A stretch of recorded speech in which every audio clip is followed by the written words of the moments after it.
आजा मेळा पाप राशी नामे तरीला नामे नेला वैकुंठ. म्हणून शिव महापुराणामध्ये सुद्धा सांगितलं जातं की नामस्मरण हे सर्वात श्रेष्ठ आहे.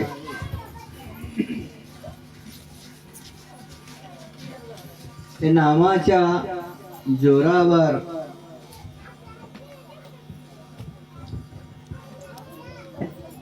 भवसागर तारून घेऊन लागायची क्षमता असते. अशा पद्धतीनं लेकरांना काय थांबता येते का बघा जरा. पंक्तीच्या टायमाला आणून जावं इकडे. आज तर लोकांनी कहर केला काय लक्षात येईना मला.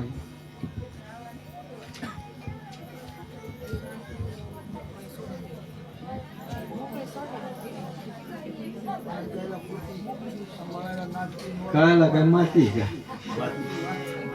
वळायला माती कळायला काय माती.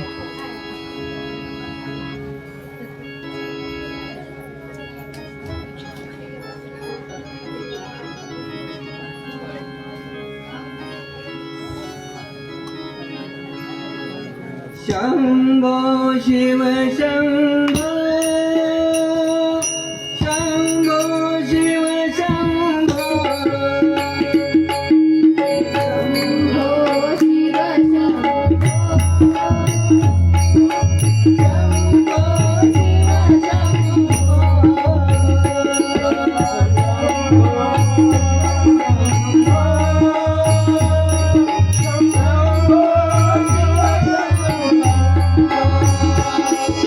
Oh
यावर कुबेरची मुलाखत करू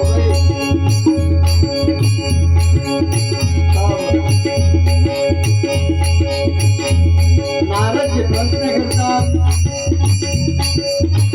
नारदं वचकं चरितं शशिनौरिणः यतः जगान कैलासं सहितवदनादस्य आसीनं कपिलनगरे सोमयनिकवे कुवः दीक्षो यतदस्यो यत्वंशो विशारदः नारदजी आणि सूतजी यांच्यामधला एक संवाद सूतजी सौनकजी सूतजीला विचारतात जे मागच्या वेळेला नारदाचा संवाद झाला त्यानंतर भगवान विष्णूच्या सांगण्यावरून नारदजी कैलासला गेले. कैलासला गेल्यानंतर तेथे काय झालं याचं वृत्तांत सविस्तर सांगावं.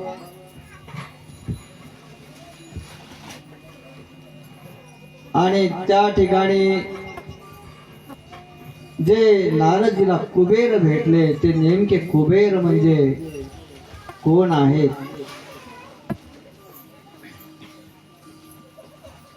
आपल्याकडे कुबेर म्हटलं का श्रीमंत लोकांना आपण कुबेर म्हणतोय की नाही. ज्यांच्याकडे सोनं नाणं धन आहे ते कुबेर. तसे देवलोकामध्ये देखील कुबेर एक पात्र येऊन गेलेला आहे. जे कुबेर म्हणजे मला वाटतं रामायणामध्ये विषय निघलेला आहे. कुबेर रावणाचे भाऊ आहे.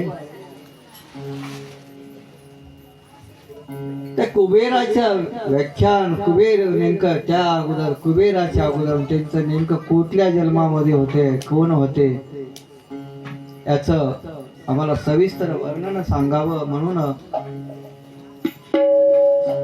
सौनकजी नारदजीच्या माध्यमातून सूतजींना विचारतात. तेव्हा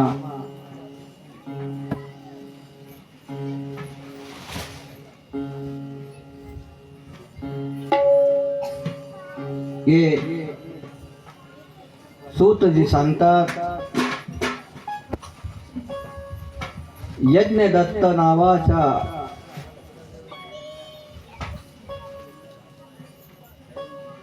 एक राजा आहे. त्या यज्ञदत्त राजाच्या पोटी गुणनिधी का नावाचा मुलगा जन्माला.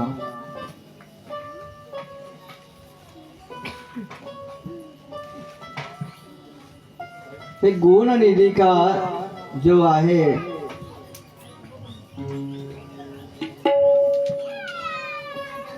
तो थोडे वेगळ्या मताचा आहे.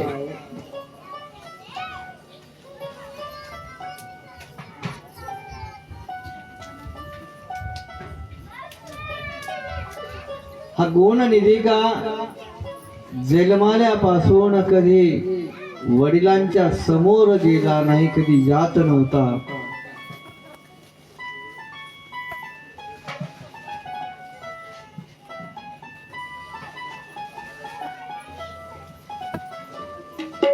त्यावेळेला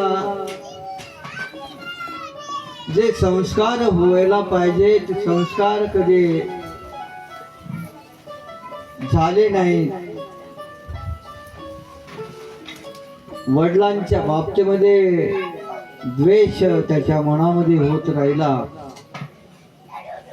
जसा द्वेष झाला तसे संस्कार विरहित हा गुणनिधी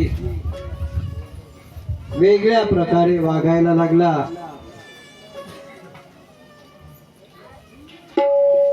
घरामध्ये कोणाचं ऐकायचं नाही.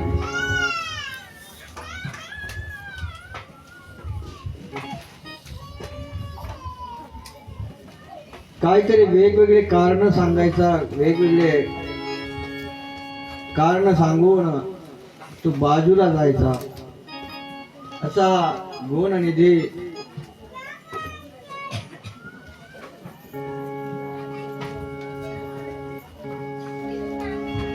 दीक्षिताय आणि पुत्र अस्ति धूत गुणोनिधी सुता. धृत आणि पुत्र हे जे गुणनिधी आहे ते विचारतात गुणनिधी कुठे आहे.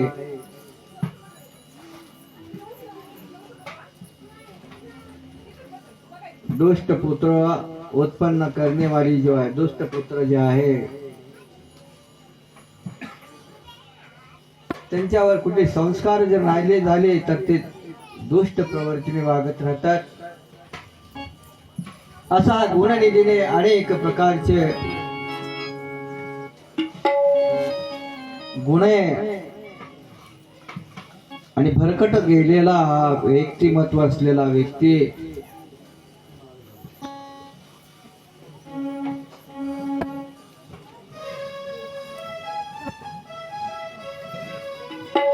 जे वातावरण आहे ते वातावरण पूर्ण कलंकित करणारा व्यक्ती असा हा गुणनिधी आहे. काही दिवसानं तो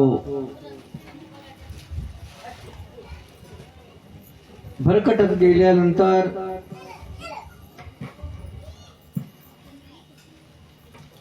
त्याचे ते आई वडील त्याला बाहेर काढतात आणि मग बाहेर काढल्यानंतर जेव्हा आपण त्या घरामध्ये एखाद्या वेगळ्या पद्धतीचा जर मुलगा वागत असेल त्याला घराच्या बाहेर काढलं की मग प्रश्न पडतोय की आपण आता कुठे राहायचं कुठे खायचं. घरातून रागात म्हणतो आपण मला तुमची गरज नाही मी आता कुठे पण जाऊन काम करेल. पण जेव्हा प्रत्यक्ष काम मिळत नाही तेव्हा मग आठवणीचे आपण आई वडिलांना उगाच बोललो परत.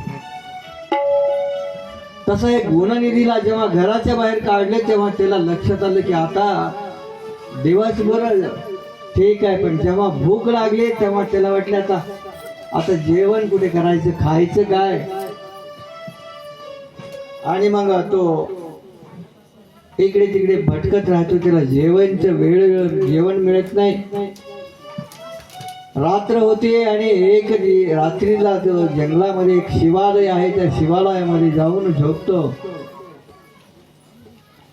शिवालयामध्ये झोपल्यानंतर त्या शिवालयामध्ये अंधार पडलेला आहे. अंधार पडल्यामुळे तर शिवालयाचं मंदिराचं गेट दार उघडे आहे. याला वाटले की मध्ये अंधारात जर झोपला तर इचुकाटा येईल चावल मी मरेल याची भीती निर्माण झाली. आणि भीती झाल्यामुळे त्यांनी काय केलं म्हणले आता देवामध्ये काहीतरी उजाड करावा आपण. म्हणजे त्या उजाडामुळे साप आलेला तरी दिसेल वाघ काही आला तर दिसेल हिंस्र प्राणी आला तर ते उजाडामध्ये दिसेल आणि आपण सावध होऊ. म्हणून त्यांनी विचार केला की इथे काहीतरी आता उजेड केला पाहिजे. उजेड कशाचा करावा तिथे काहीच नव्हतं देवा पण नव्हता. मग त्याने अंगामधला शर्ट काढला अंगामधले वस्त्र काढलं त्याचे वळकटी केल्यासारखे वात केले लांब आणि ते पेटवले. ते वात पेटवल्यामुळे मंदिरामध्ये गाभाऱ्यात सगळा प्रकाश झाला. महादेवाला वाटलं किती भक्त कष्टाळू आहे. गोड तेल मिळाले नाही कापसाची वात मिळाली नाही तर बिचाऱ्याने त्याच्या अंगावरला कुडतं शर्ट काढला आणि त्याची वात केली. महादेवाला वाटली माझ्यासाठी वात केली पण यानं वात केली होती चोर येऊ नये कोण आलेला दिसावं उजाड व्हावं म्हणून केले वात. तेव्हा महादेव मात्र प्रसन्न झाले. म्हणले याच्यासारखा भक्त आपल्याला कुठे भेटला नाही. सगळे भक्त म्हणले दक्षिणा घेऊन काम करतात पण याने फुकट अंगावर शर्ट सुद्धा फाडून वात केला. भगवान प्रसन्न झाले आणि प्रसन्न झाल्यानंतर म्हणले माग तुला काय मागायचं आहे ते. हे म्हणला देव आता काय अवघडच झाले. म्हणलं देव मागते माग म्हणल्यानंतर काय. पण जेव्हा देवाचे रूप पाहिलं सगुण स्वरूप दृष्टीने पाहिले, मुखी श्री शंकर नाम वदविले. समोर देव पाहिला, भगवान शिवाचे रूप पाहिलं आणि याचं मत परिवर्तन झाले गुणनिधीचं.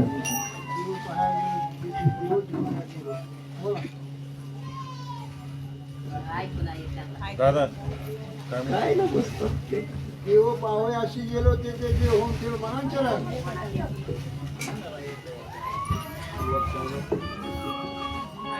देव पाहोय अशी गेलो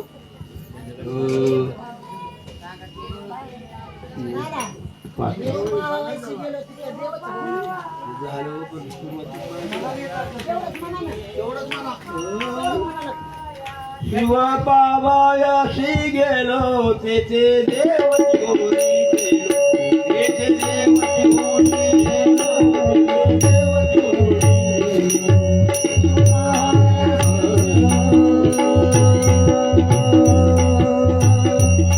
देव पायाशी गेलो, देव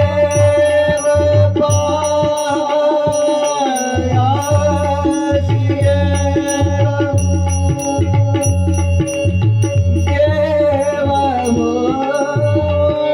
देव पाया गेलो, देव पायाशी गेलो, देव मोरिया गेलो. देव मोरिया गेलो, देव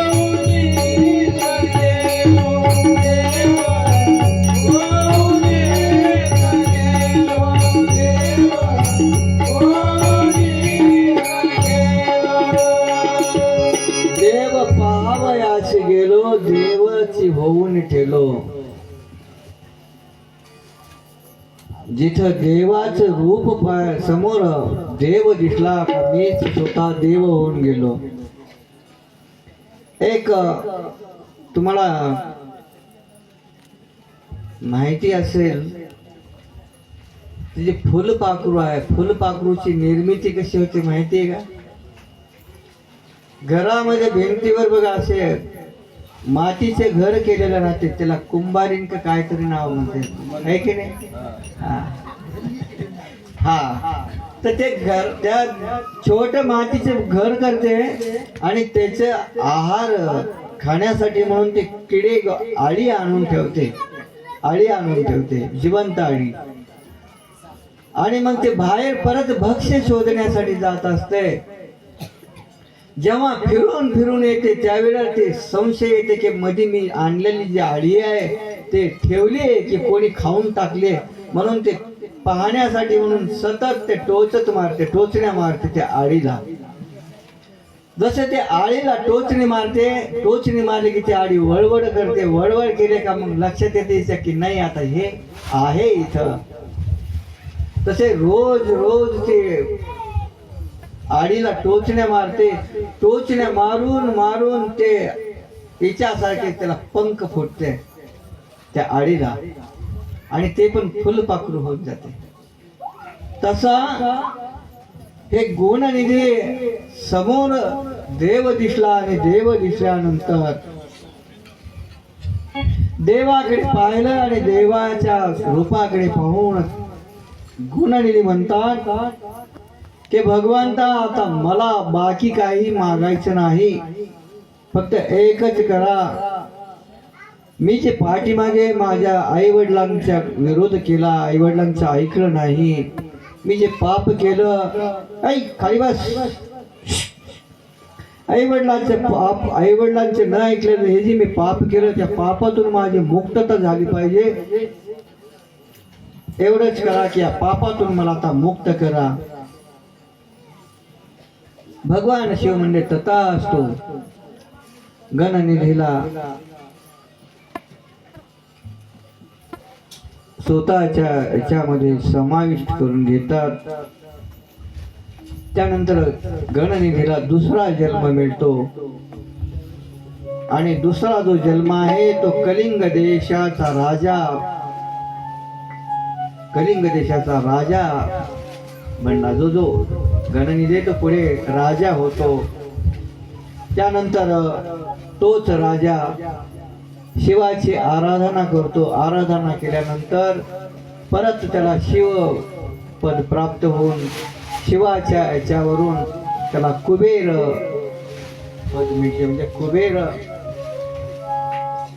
कुबेर होतो तोच गणनिधी पुढे कुबेर झालेला आहे. त्याच कुबेराचा संवाद या ठिकाणी नारदाने सविस्तर सांगितला.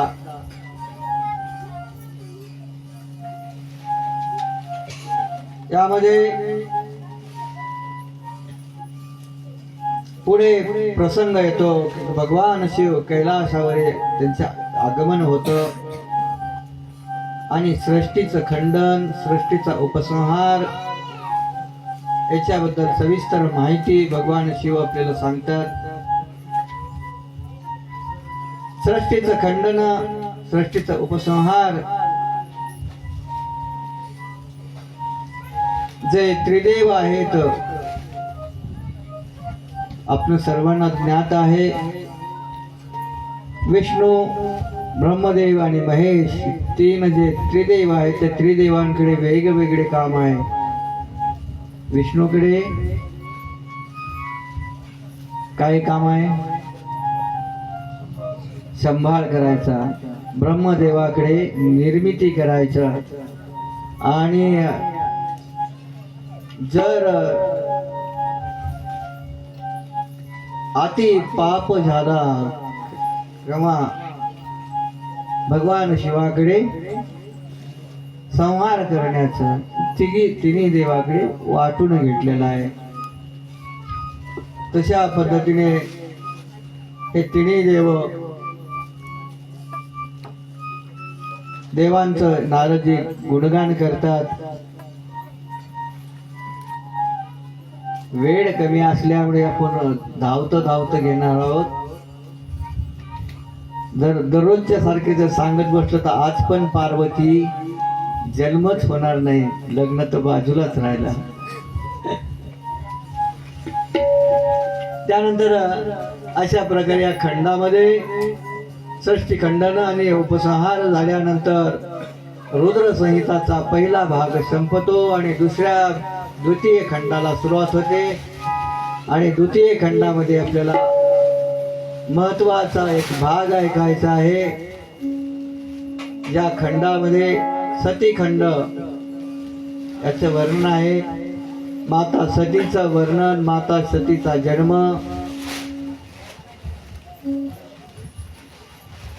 हे माता सती कोण आहेत,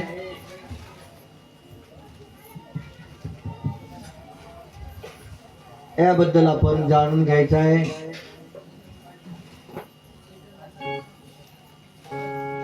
ज्या वेळेला आपण एखाद्या देवताचं स्मरण किंवा देवताचं गुणगान ऐकतो तेव्हा आपणही त्याच्या भक्तीमध्ये लीन झालं पाहिजे. मला वाटतं मागचे 5 दिवस झालं आम्ही पुढे जप म्हणतो, तुम्ही टाळी पण वाजवत नाही.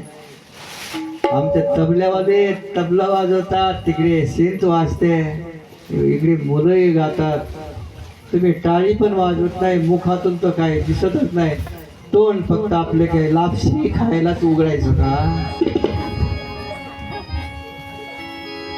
तेव्हा मला वाटतं आता आपण थोडं एकच मिनिट जप करायचा. तो जप आपला बेलगावच्या शिवाराकडून बेलगाव मध्ये ऐकायला गेला पाहिजे.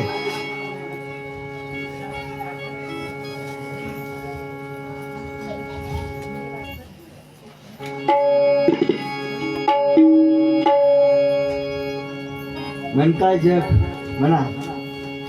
ओम नमः शिवाय, हरि ओम नमः शिवाय.